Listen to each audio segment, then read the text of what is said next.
డబ్బు, అనారోగ్యం, ఉద్యోగం, వ్యాపారం, అప్పులతో బాధపడుతున్నారా? వెంటనే జేకేఆర్ గురువు గారికి కాల్ చేసి అపాయింట్మెంట్ తీసుకోండి.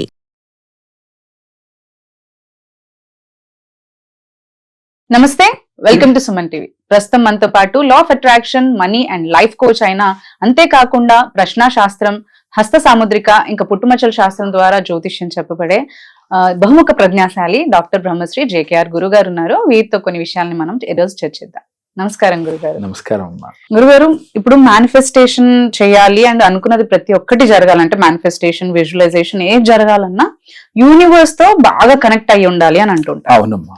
అయితే ఒక మనిషి దగ్గరగా యూనివర్స్ కి బాగా కనెక్ట్ అవ్వి ఉండాలి అని అంటే ఏం చేయాలి అసలు? మంచి క్వశ్చన్ అడిగారా. నేటి కాలంలో ప్రతి ఒళ్ళు కూడా యూనివర్స్ నాకు డబ్బు ఇస్తుంది, కారు ఇస్తుంది, బంగ్లా ఇస్తుందని ఊహల్లో ఉంటా ఉన్నాం. నేనేమంటానంటే, ఊహల్లో ఉండటం తప్పు కాదు, కానీ అసలు ముందు నువ్వు పరిపూర్ణంగా మారావా లేదా, నువ్వు హార్ట్ఫుల్ గా వర్క్ చేస్తున్నావా లేదా అనేది ఇంపార్టెంట్. ఎలా అంటే, పరిపూర్ణంగా మారటం అంటే ఎలా, నువ్వు వర్క్ చేయటం అంటే ఎలా అంటే, యూనివర్స్ దగ్గరికి వెళ్ళి నువ్వు ప్రతిరోజు పాజిటివ్ గా మాట్లాడుతూ ఉండాలి. ఒక 4 రోజులు చాలా పాజిటివ్ గా ఒక వీడియో విన్నావో, ఒక క్లాస్ విన్నావో, లేదా ఒక బోధన ఎవరిదన్నా గురువు చెప్పిన బోధన విన్నావో, 4 రోజులు చాలా పాజిటివ్ గా నేను హీరోని, నేను ఇది అని చెప్పావు యూనివర్స్. 5వ రోజున మీ ఆయన తిట్టాడు సపోజ్ అనుకున్నాం, లేదు ఏదో బాధ వచ్చింది, తెలియకుండా నీలో నిరుత్సాహం వచ్చింది. ఎన్ని జరిగానా సచ్చేనా అని నిరుత్సాహపడిపోయావు, అయిపోయింది. 10 రోజులు నువ్వు మేనిఫెస్టేషన్ పాజిటివ్ గా చేసింది, ఒక్క రోజుతో మొత్తం కొలాప్స్ అయిపోయింది. మనం దానికి అర్హులం కాదు అని ఒక థాట్ వచ్చినా గానీ 10 రోజుల నుంచి పాపం మహా కష్టపడ్డావు, అంతా జీరో అయిపోయింది. అందుకని నేనేమంటాను, చిన్నగా మేనిఫెస్ట్ చేయాలి. ఎలా చేయాలంటే, ప్రతిరోజు కష్టాలు రావటం సహజం. ఈ కష్టాలు కామనే, భర్త కష్టాలు మామూలే, భార్య కష్టాలు మామూలే, పిల్లల కష్టాలు మామూలే, సమాజంలో డబ్బుల గురించి పడే కష్టాలు సహజంగా. ఇప్పుడు వరకు మీ వయసు ఎంత ఉందో అనేక కష్టాలు చూసుంటారు. ఈ కష్టాలని పదే పదే తలుసుకోకుండా, నాకు యూనివర్స్ ఇస్తుంది, నేను చాలా అదృష్టవంతుణ్ణి, నేను చాలా తెలివి గలవాణ్ణి, నేను యూనివర్స్ ని ఈజీగా ఆకర్షించగలను, అలాగే డబ్బు నాకు ఊహించిన మార్గాల ద్వారా నాకు వచ్చి తీరుతుంది అని పాజిటివ్ గా ఆలోచించడం మొదలు పెట్టాలి. అలాగే మీ జీవితంలో చిన్న చిన్న ఆనందాలని పెద్దగా చూసుకోవాలి. అంటే ఎప్పుడన్నా నెగిటివ్ థాట్స్ ఉన్నప్పుడు మరి వాడు పాజిటివ్ గా ఆలోచించలేడు కదా. అప్పుడు రైట్ అమ్మా. సహజంగా ఏదైనా చిన్న కష్టం రాగానే మళ్ళీ నెగిటివ్ వస్తుంది. వెంటనే మీరు ఆ కష్టం వచ్చినప్పుడు మళ్ళీ వెంటనే ఎరుకతో ఉంటే, అంటే సహజంగా మన మైండ్ వెళ్ళిపోతా ఉంటుంది సైడ్ ట్రాక్ లోకి. ఎరుకతో ఉండి, లేదు నేను సాధిస్తాను, అక్కడ కావాల్సింది. అప్పుడు ఏం చేయాలి, రావట్లేదు మైండ్, ఒక్క 2 నిమిషాలు శ్వాస పైన ధ్యాస పెట్టి కూర్చో. మైండ్ మళ్ళీ రిలాక్స్ అవ్వాలి, రీఫ్రెష్ అవ్వాలి. లేదు అప్పుడు కూడా రావట్లేదు, ఎవరో నాలాంటి గురువులు, మీకు నచ్చిన గురువు, నేను కావచ్చు ఇంకోటి కావచ్చు, ఆ గురువుల యొక్క మాటలు వినాలి. వాట్సాప్లు, ఫోన్లు వాళ్ళు ఎక్కువ వచ్చినాయి కదమ్మా, ఏదో ఒక రకంగా మాటలు వినాలి. వెంటనే మన మైండ్ సెట్ మళ్ళీ రిఫ్రెష్ అయిపోతుంది.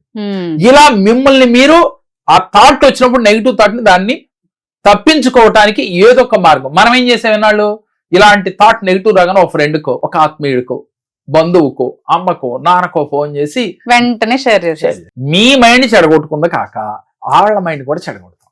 మళ్ళీ చెడగొడితే చెడగొట్టాం, వాళ్ళు మనకు 100 మాటలు సలహాలు ఇస్తూ ఉంటారు. అది పనికొచ్చేది పనికిరాంది. కష్టం నీది, దాన్ని భరించవలసిన దానివి నీవే. అంతేగాని మనం పక్కోడికి షేర్ చేయటం వల్ల లాభం కన్నా లాస్ ఎక్కువ ఉంటుంది. మేనిఫెస్టేషన్ నెగిటివ్ గా వెళ్ళిపోతుంది.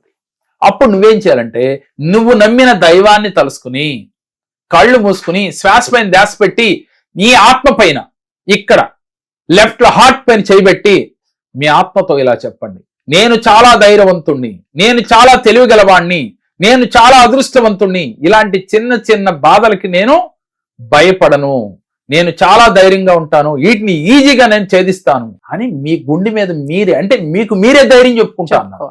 మీకు మీరంటే ఎవరు? నువ్వు ఆత్మవా, శరీరానివా?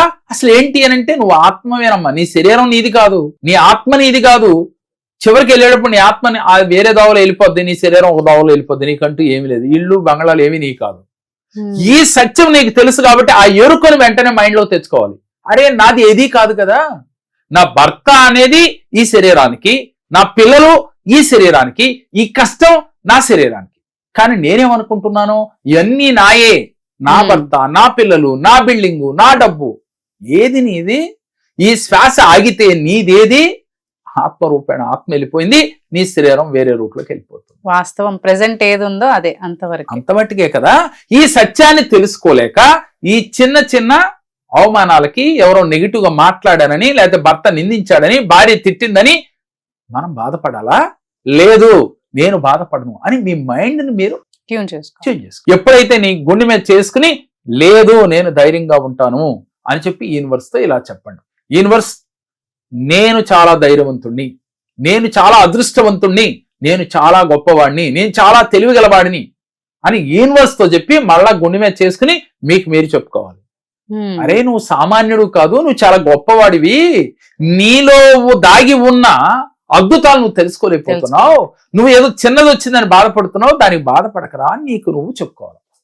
ఎప్పుడైతే మనం మనతో మాట్లాడుకోవటం మొదలు పెట్టామో ఆటోమేటిక్ గా మీరు జీవితంలో ఉన్నతంగా ఎదగలుగుతారు, సమస్య ఏదైనా ఛేదించగలుగుతారు, పాజిటివ్ గా ఉండగలుగుతారు.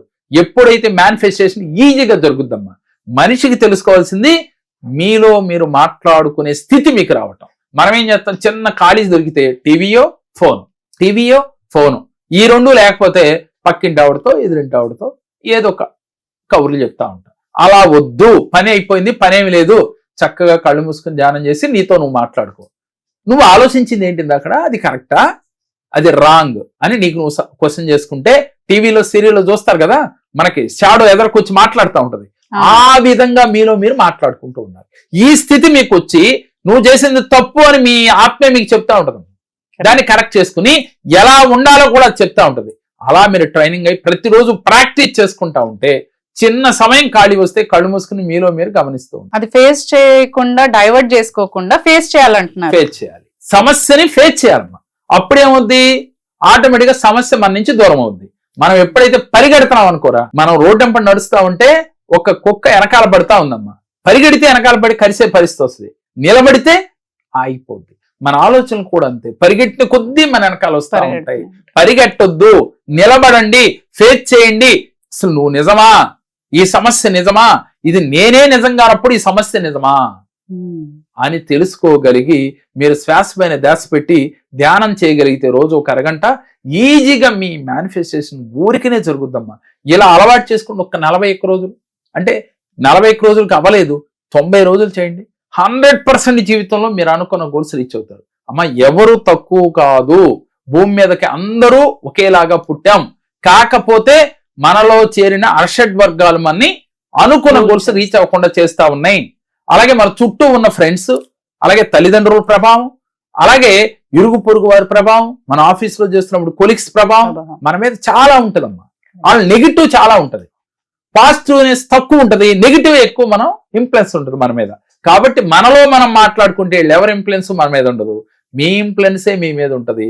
ఆటోమేటిక్ గా మీరు ఉన్నత భావాలతో ఉండగలుగుతారు, కాన్ఫిడెంట్ గా ఉండగలుగుతారు, ధైర్యంగా ఉండగలుగుతారు, మీరు అనుకున్న గోల్స్ ఈజీగా మేనిఫెస్ట్ చేయగలరు. చక్కగా యూనివర్స్ తోటి కనెక్ట్ అవ్వగలుగుతాం, మనం మేనిఫెస్టేషన్ ఈజీగా అవుతుంది. అవును అవును. ధన్యవాదాలు. నమస్కారం. నా పేరు మహేశ్వరి. నేను ఇదివరకు చాలా సమస్యలు ఉండేదాన్ని, కానీ జగే సార్ దగ్గర వచ్చిన దగ్గర నుంచి కూడా చాలా సమస్యల నుంచి గట్టెక్కాను. నేను అన్ని విధాలా చాలా మంచి జరిగింది నాకు. అందుకే నా పిల్లల గురించి కూడా మళ్ళీ నేను సార్ దగ్గర వచ్చాను.